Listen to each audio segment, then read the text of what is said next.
观众朋友们，大家好，我是查理斯，欢迎来到 Auto Lab。作为一名蔚来 ET5 车主，我深知 ET5T 这个车型的价值。虽然说蔚来现在整体的销量表现一般，但是这辆车的出现，它证明了一个长期被中国市场定义为小众的车型也可以拥有希望。而今天又有一名新成员想要证明这一点。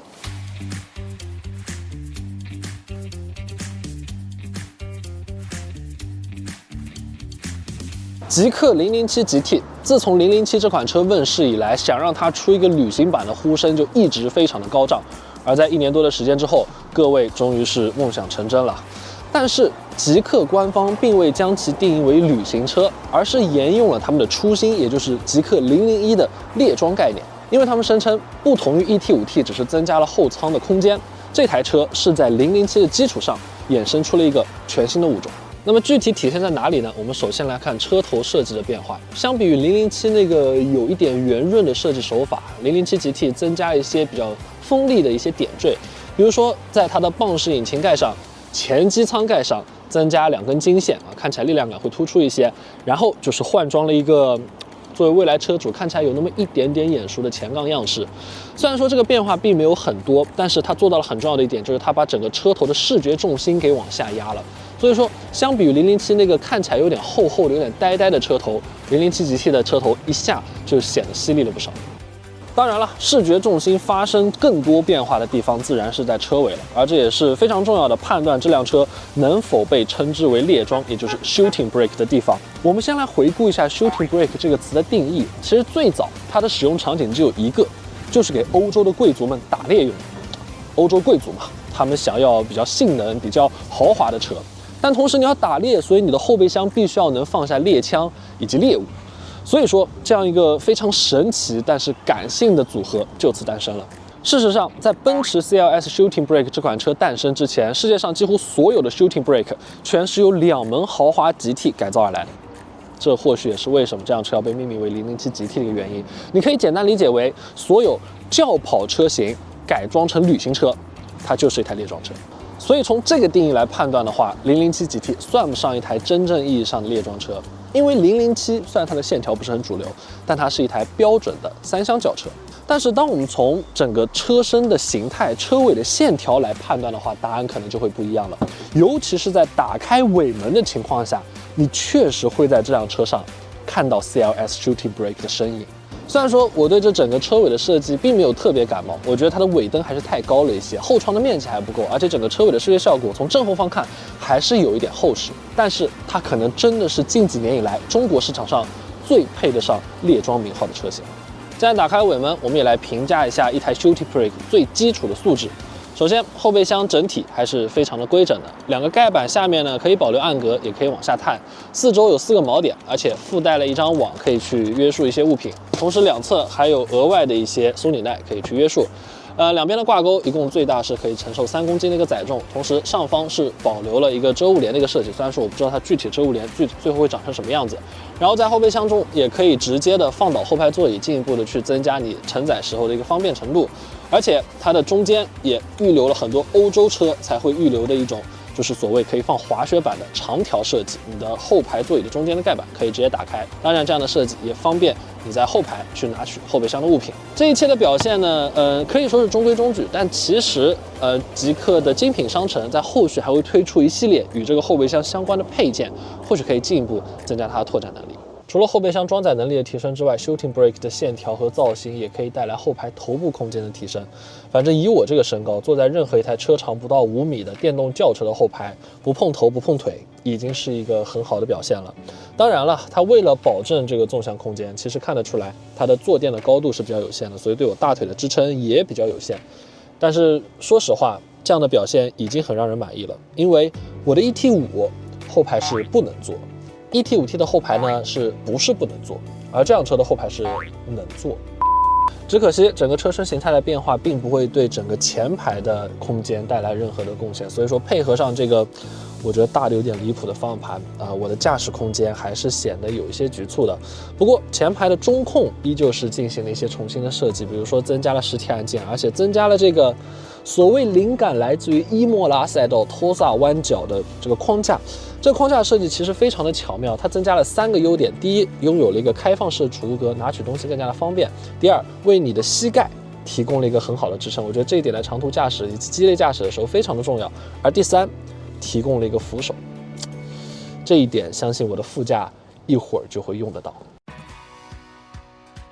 看得出来，极氪对于他们007 GT 的底盘还是相当有信心的，所以直接把这一次试驾的终点给设置在了四明山。说来也巧，昨天我从绍兴前往东钱湖的路上，其实正好就开着我的蔚来 ET5 走了这一段路，所以我们可以简单的来做一下它和 ET5T 之间的横屏，因为 ET5 和 ET5T 的整体的底盘调教其实并没有太大的一个差距。我先来说结论这台极氪007 GT 相比于我的车，绝对更适合出现在这段路上。在开过来的路上呢，其实我开的是舒适模式，而且我考虑到007 GT 它是增加了这个空悬的，所以我说整辆车的这个调教取向会不会更偏舒适性一些？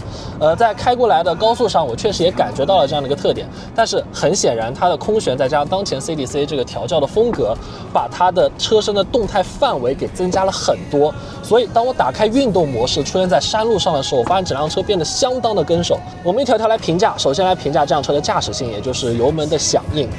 虽然说我现在是运动模式，但是它整体的动力输出依旧是非常线性的，即使是在我相对比较大开大合的开法下，我也是觉得油门是很跟脚的一个状态。相比于未来的 EP 模式或者说运动加的话，它没有那么的窜，我觉得这是你在山路中驾驶会增加你信心的一个地方。而且关于它的油门，我有一点非常喜欢，就是它油门丢掉的瞬间，动力就是瞬间丢掉的。我觉得这也是一个非常强烈的这个动力跟脚的一个动作，我觉得蔚来在这一点上确实做的也是有一点不足的。而接下来是它的转向。极氪全部车型的转向手感整体都是偏轻的。我在刚上车这辆车的时候，其实心里也是有一个预期的，但是在开到山路之后，会发现其实它在弯中给你的支撑，给你这种信心依旧是很强的。所以我觉得整辆车它可以做到一个很大的动态范围，它的转向也做出了很大的贡献，它可以让你感受到在这样的这样的山路中，以这样相对比较快的节奏去跑的话，也依旧可以让你的手上是知道车的边界大概在哪里。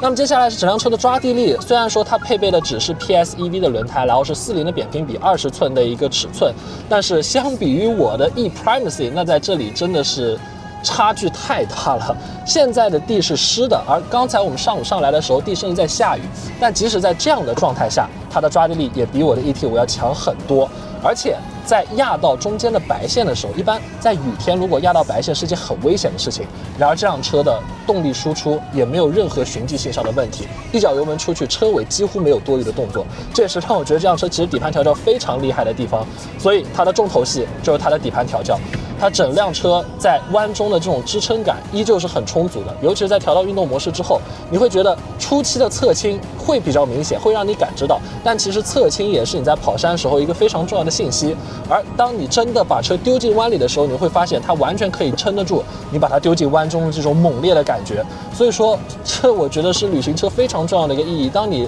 在外面旅行的时候，你偶尔会遇到像这样的山路，然而你在这一段路上你会拥有非常出色的体验。我现在非常的希望四明山可以再长一点，可以让我晚一点回到宁波。刚才光顾着自己开的爽了啊，发现还有一些可以和大家来分享的地方，比如说刹车，电动车跑山，大家对于刹车的这个负担还是比较的担忧的。我没有跑得很极限，而且今天天气气温相对比较低，所以说刹车呢并没有太大的一个负担。而且我觉得它优秀的点在于它的刹车脚感其实非常的出色。对于电动车这种全电控的刹车系统来说，能做到这一点，我觉得也是蛮不容易的一件事情。而且它的刹车一共是给了3档可选，舒适、标准和运动。以我个人的风格来讲呢，我觉得运动模式这个刹车会有点力量来太突然了，而标准模式会更适合这里，舒适模式呢会显得稍微有些拖沓，制动力来得不够及时。所以说在你选定好自己习惯的刹车模式之后，这辆车是可以在刹车这一点上也能给你比较强的一些信心。然后还有一个其实很值得试的事情，但是呢稍微有这么一点点极限，就是按道理来说，所有的旅行车由于车尾增加了重量，所以说相比3厢车型来说会增加更多的旋转效应。翻译成人话就是旅行车其实比3厢车更好飘。但是可惜，这个我们今天呢并不被允许关闭 ESC。如果我这么做的话，坐在后排的这位陪驾可能会把我丢进亭口水库里面。所以说，大家以后有机会跑赛道，或者说赛道的博主给大家展示的话，说不定会带来一些更加极限的动态。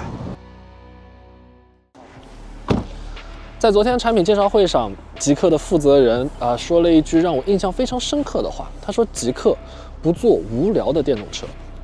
而在与这辆007 GT 相处了相对比较完整的一天之后，我觉得至少在这辆车上，